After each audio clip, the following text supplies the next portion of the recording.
Good afternoon, Warriors. Today is Friday, May 10th. Woohoo! 2 more weeks of school and we are done for the year.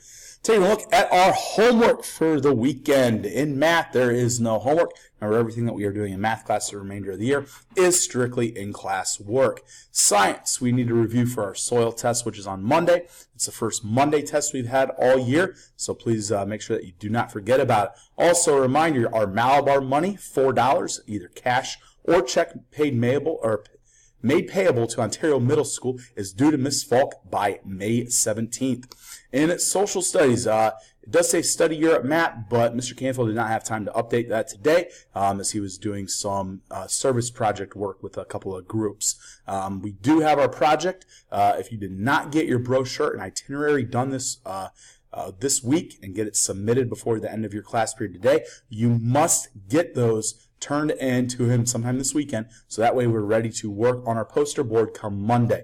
Just a reminder that with our poster board, if your group does not have a trifold poster board, someone needs to bring that in by Monday of next week. We're going to be doing our travel fair next Thursday. And in literature, all AR points are due 1 week from today. Do not procrastinate. Have a great weekend, and wish your mothers Happy Mother's Day.